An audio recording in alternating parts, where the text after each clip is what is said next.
to 100, it was 15. That's 1 That's not a good thing. We all know that. They put me on medications, and actually we were able to pump up that score to a 51 score by August, September. It's a good thing we did, because in the intermediary time between February and August, I managed to go and break my arm not once but twice. So doing an operation with a weak heart is not a good idea, so they were very happy to see the reading on that. We moved forward, we put all kinds of metal in my arm. I was up for rehab when I slipped and fell and broke the same arm again. So this is getting to be a habit that I had to break. Finding myself alone and basically trying to figure out where I'm going from there, I decided that it's not too late for me to have a little retirement day, you know? And in terms of doing that, what I wanted to do was to make it a two-way street, and certainly call out all the help that I've had over the years from volunteers, from staff members, from board of trustees, etc., as well as other agencies that work together on projects like the Towpath Trail, etc. But we shouldn't lose any focus or any kind of intent on what the real big prize is here. Because as big as the Towpath Trail is, the National Heritage Area, the Ohio-Erie Canalway, is a much bigger idea. And it's still one that needs all kinds of care and feeding and attention.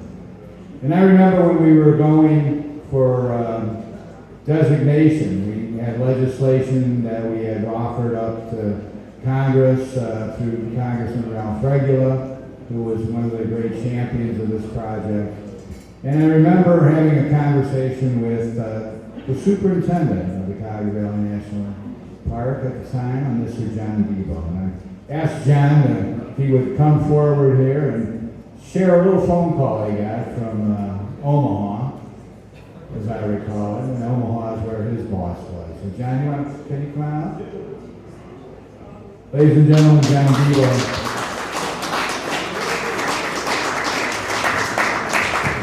See if that microphone works without disconnecting.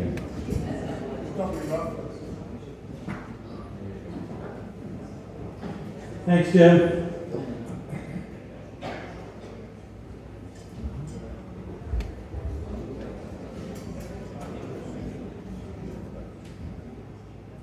So, Jim, in the true spirit of cooperation, I'm not going to tell that story.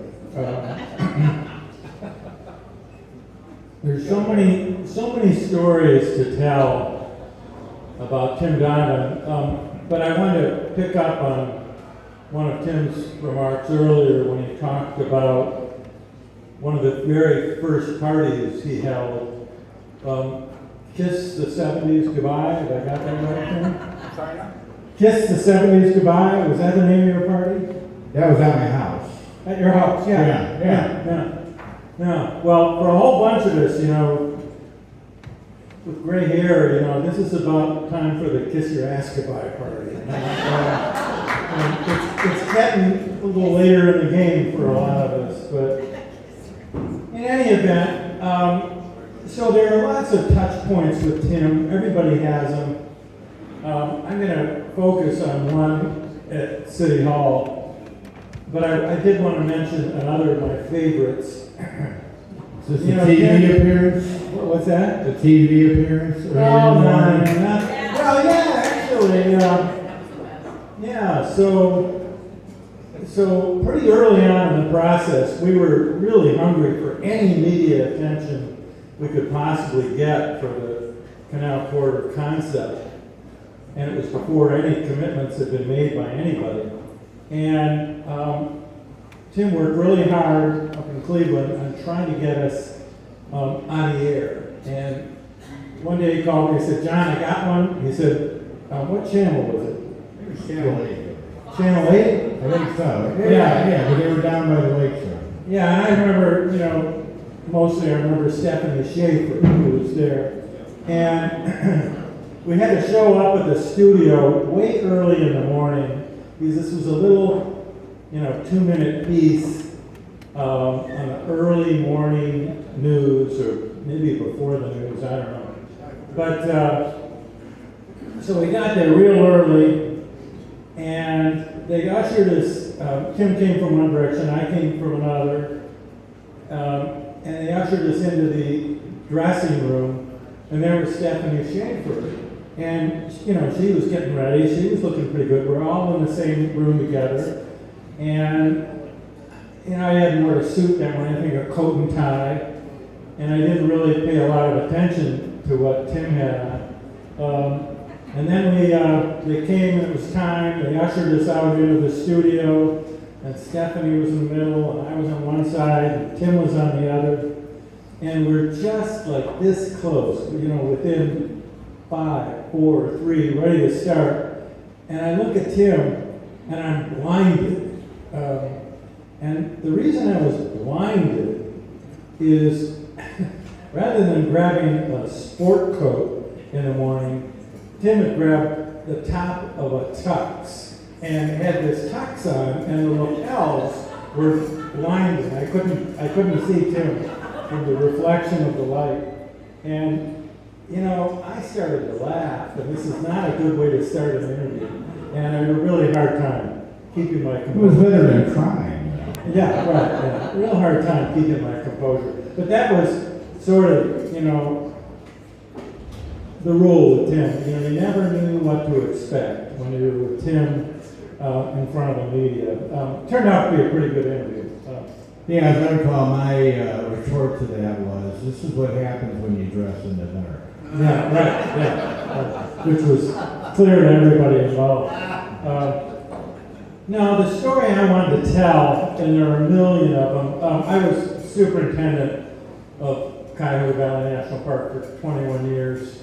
And I think, as Tim said earlier, I showed up in April of 1988, and in those first 2 weeks, Tim and Tanya Blasky were in my office and hitting me on this idea that the national park ought to be connected to Cleveland. They made a hell of a lot of sense, Didn't make any sense for the park to be an isolated thing between Cleveland and Akron. So I got on board very early. And we worked hard for a couple of years trying to bring people together around the idea that the North Cuyahoga Valley Corridor Group had conceived early on for connecting Cleveland to the park, but now it grew to the idea of connecting Akron to the park and connecting Canton and Massillon to the park and as far south as we could stomach to go.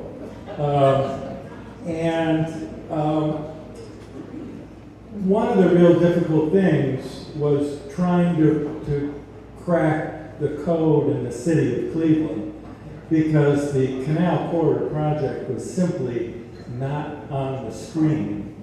And Mike White had deflected every entree that we had tried to get in to see him. I remember we met with the chief Chief of Staff. Pardon? Chief of Staff, Larry something. Larry Kassouf. Larry Kassouf. He was a dentist by trade. Yeah, in any And event, he was like pulling teeth. we had a really bad meeting and left really discouraged. But Tim, it was the point of the spear to try to get in to see the mayor. The mayor was Mike White, and then one day Tim called and said, "John, we're in. I got an appointment." He said, "Ken Sullivan has put this together for us, and we're going to have a meeting with the mayor in his office to try to gain his support for the Canal Corridor project." And, by this time, we've been at it a few years, and this thing represented a huge gift wrap package for the city of Cleveland. the idea that Cleveland was going to be the terminus of this incredible trail that would stretch out over 100 miles down to Zor, Ohio, and the National Park Service was fully behind it, and we were going to make this happen, and it was going to be such a great thing for the city of Cleveland. So, but nonetheless, it's just real difficult to get in to see Mike White, and we finally got the appointment. And it was about a 10 a.m. appointment, Tim, I think. One morning, a weekly morning. And Tim and I got down there at 9:15 anyways. We were ready for this meeting. Finally going to get to sit down with Mike White and present this idea. And 10 o'clock rolled around, and we saw the mayor come in, but he didn't acknowledge us. We were out in the waiting room, and we sat, and we sat, and we sat, and nothing happened, and nothing happened. And then finally, Ken Silliman came out and said, okay. He said, there's been a little change. I'm going to test you in just a minute to see how many have been involved in one of these. But he said, the mayor is going to meet you. He said, but this one's going to be a ride-around. And I looked at Tim and I looked at Silliman and I thought, what does that mean, you know? So who in the room's been on a ride-around with Mike White? Yeah, a few hands here, yeah. Well, I guess this was a method that he used to multitask.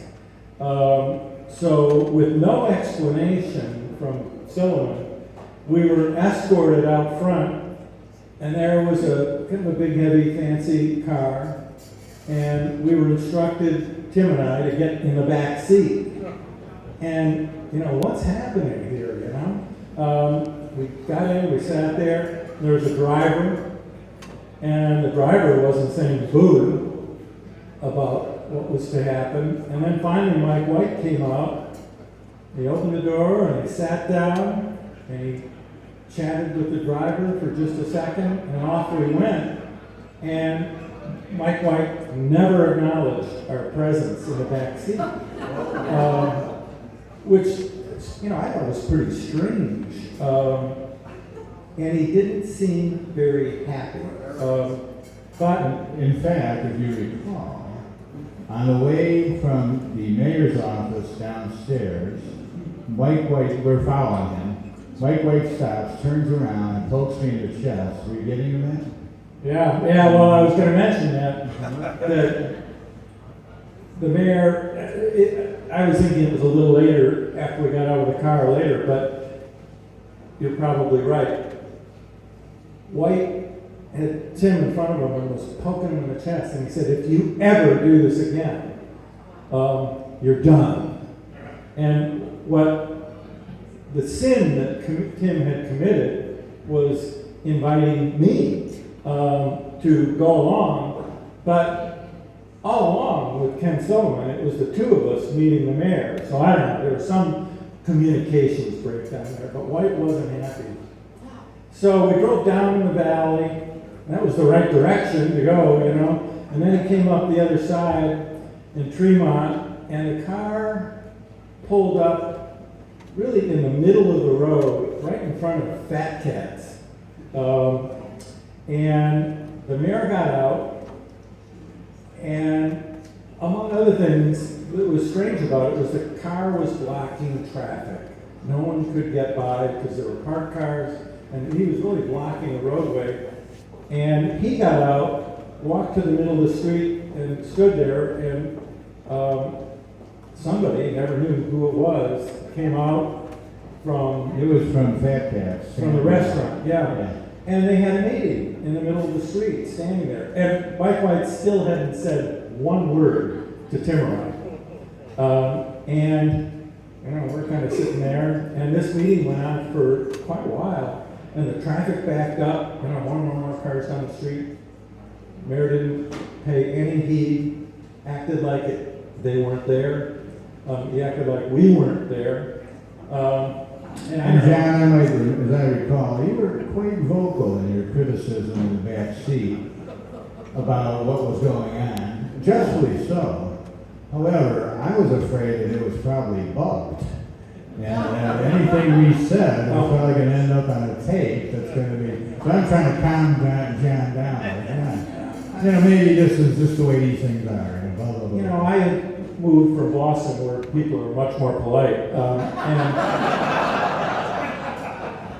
So, in any event, the meeting in the road between Mike White and a fellow from Fat Cats finally ended. White got back in the car, still didn't say a word to us. The car drives off, and we ended up down, I think eventually at Settlers Landing, and the mayor's door flies open. He gets out and sort of walks away. And Tim and I were sitting in the back, and finally the driver said, "Go!" And that was our cue, I guess, to go talk to the mayor. And it was a really short, curt discussion. And when he finally acknowledged my presence, which took a long time in the conversation, he was talking to Tim, and then he turned to me. And you know, I can't remember his remarks entirely. I only remember his preface to me, which was, "Well, my federal friend," which, you know, was code for, "You're from the federal government and we don't want anything to do with you." It was a really, really rude introduction. And he went on to say, essentially, regarding the Canal Corridor project, "Not interested, go away." That's how I took that whole thing. And I don't know if this had anything to do with it, but I was in the mayor's office when there was a transition from George Voinovich to Mike White, and I was the first guy to resign. Now, I don't know if anybody held a grudge on that one, or seemingly so. That being said, we did get Mike White to come to a press event. We held a press event down there, and we asked him to commit the parking lot for the future Canal Basin Park. And he did that, and he had really nice words to say about you on that day. He said I was infectious, I remember. Yeah, the upshot to this was we had this really uncomfortable, very brief confrontation, I call it, down at Settlers Landing. And he, without saying anything, walked away, got in the car. We're scrambling to get back in the car. Car drove back to City Hall. He let us both out and said nothing. And walked in, and that was that. Tim and I were like, "Well, what's that all about?" And, you know, we accomplished nothing. And a big chance, you know, a big chance. And we did have a press event, like within Well, but that 3 was weeks. that was later. And how long after that meeting did that occur, do you think? I want to say within a month or so. Yeah, I want to say like 3 months or something. Okay, so It was a pretty good period of time, but in any event, the city called a press event, and if this is as he is getting ready now to leave office, as I recall. Right. Jim Campbell was getting ready to come in, but he was getting ready to leave office, and Tim said, "Come on down, Joan, there's going to be a press event down at Settlers Landing. The mayor's going to make an announcement about something about the Canal Corridor." And, you know, I was like, "Well, I don't know, Tim, last time didn't go so well." But I went down to this thing, and there was a little group that had been assembled, and Mike White, we had about 100 people. Come on. 100 people, I don't know. But it was just the strangest thing. You know, Mike White was, "Oh, and I see my good friend John Devo's back there. John, come on up, my friend." That's true. Yeah, it was stranger than fiction, and you know, that's just one moment. John? I can help you with explaining everything that happened there. In a minute, John, you'll have to come back up and like, if Tim will let you, yeah. So, in any event, that was just, one little vignette of, as I was just saying to Ed McCabe, there are some of us who've been at this, and really, actually, Tim and Tom in particular, for 5 decades. That's how long this thing has taken to play out. From the late 80s to after 2020, to see this thing happen. What an incredible accomplishment. Tim, you've always been one of the people I most admire in the city, but I really feel you are truly a hero for the city of Cleveland for the ages. What you have accomplished with the cast of thousands who've been involved is truly remarkable, and congratulations on seeing your dream.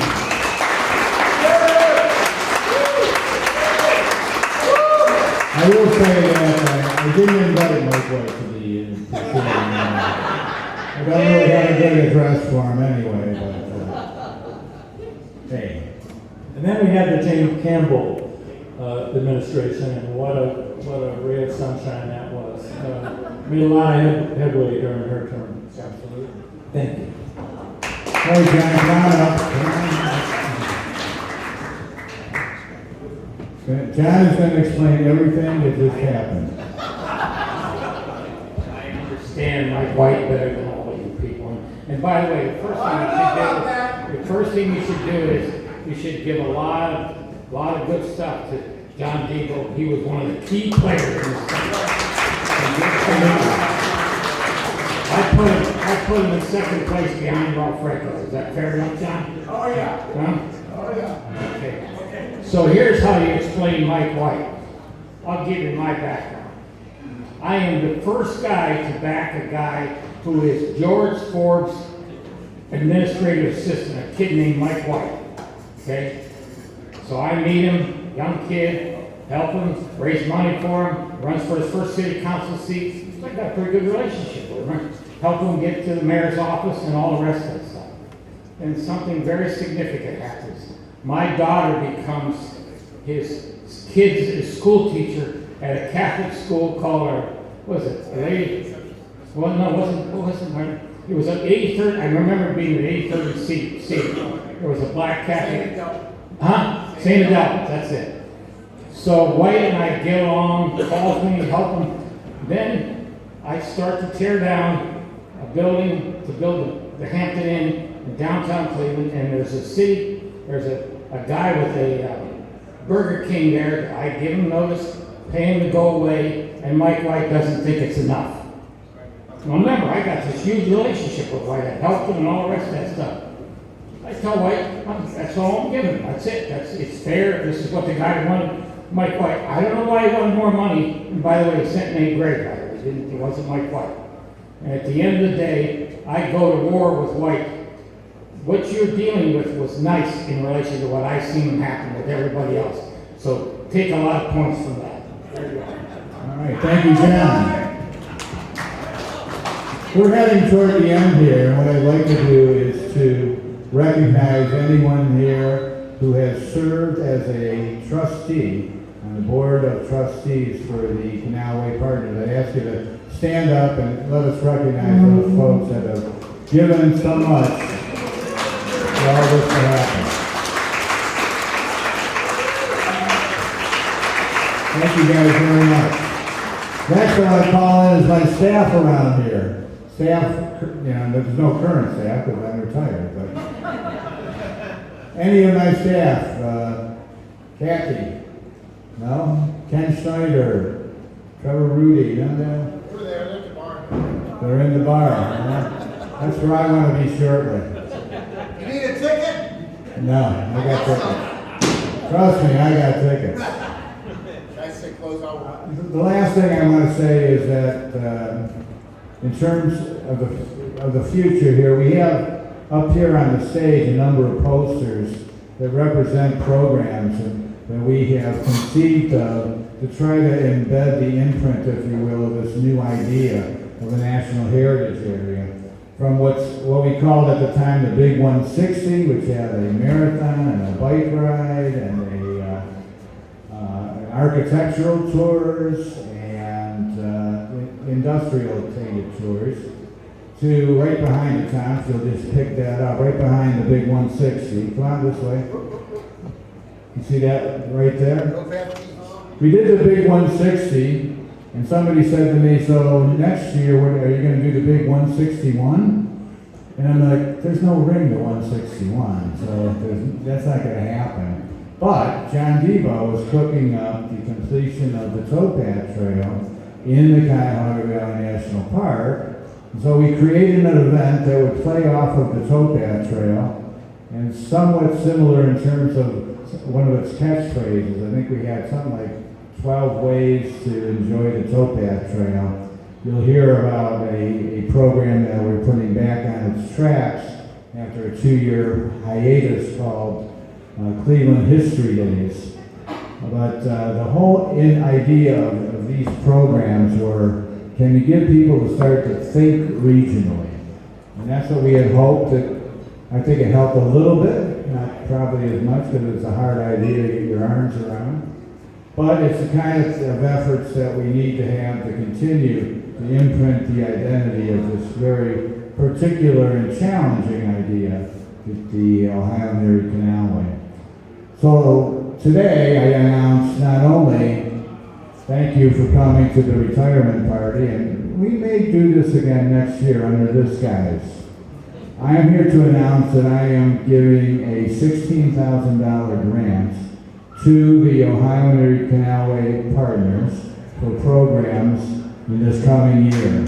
That's a big check. I couldn't get the big check. I tried like hell, but I couldn't. They're not easy to find, evidently. That being said, that $16,000 is part of what I project, if we can get the stock market back on its feet, to be over time a $1 million investment in the region here under the guise of the Ohio and Erie Canalway. Thank you, Chip. The next year I may ask you, let's get together and give you some progress reports and tell you what we're going to be thinking about investing in. One of those is Cleveland History Days, and I presume, Tom, you'll take that on. Yeah, I wanted to say, Tim and I are both wearing a shirt that says Cleveland History Days. This is year 5 of Cleveland History Days, and unfortunately 2 of those years were pandemic related, so Mayor Cardenas carried on the tradition and did what you could. We had 86 events in 2020 and 2021. In 2019, Tim came up with the original shirt that said 30 ways in 10 days, I believe, to celebrate Cleveland's history. We ended up with 40 events. Well, we already are at 42 events for this year, I believe. And we passed around, Betsy Keck was helping us, we passed around a preliminary brochure of Cleveland History Days, which is going to be June 24th to July 3rd. So we have a very active committee working back. We have a meeting tomorrow night. And Mike Miller is here for the music box. He has hosted us for helping create this event. So I really want to encourage you to look. Pretty soon on the Canalway Partners website is going to be Cleveland History Days. But you know, in theory, I'm retired and Tim's obviously retired, but we are still very committed to the heritage tourism side of the Canalway. So our gift to the community for that is Cleveland History Days. So please participate, get the word out. I just got a commitment today from one of the top really thinking people on landscape architecture, Shannon Nicole, who is with Seattle with GGN. She's going to come participate in Cleveland History Days on a symposium we'll hold on July 2nd. And Rick Sika is in the back. We have an effort to have Daniel Burnham's Mall become a National Historic Landmark. So that's one of the efforts we are undertaking with the Elpa Canalway partners who help get some money towards that study that Rick is undertaking. So we are not retired from promoting this concept. We think it's a big part of Cleveland's future and what really makes Cleveland special. So I also will say, for any of you who want a History Days shirt like we are wearing, Jimmy Mayer's here who produced that shirt. We're hoping that we're going to get, everybody who has an event History Days is going to get a shirt to promote History Days. But we also want the public to spread the word. So thanks for being here. Thanks you for recognizing Tim's role as one of the greatest friendships of my life. And we have more to do and more to accomplish for the great city of Cleveland. Thanks again. Finally, one last remark. I have a number of people here that have come that have helped with things like Scrooge's Night Out, which, by the way, was a fundraiser that helped save not only the Ohio and Erie Canalway Partners Group in Cleveland, but also the warehouse district in the warehouse area. And every time we did an event, we tried to make sure that we tied it to the brand of the area there, and tried to have it so that it offered more and brought more people. One big memory for me, and again, I got to thank people like Mary Jo Cotner that I saw here, and Tom O'Malley, Rob Wogor, Ronnie Kopfer. These are people that helped make those parties a success. So we thank you very much. Without you, we wouldn't have been here today. And again, that'll be my last word, and I drop the mic. Ready? Thank you.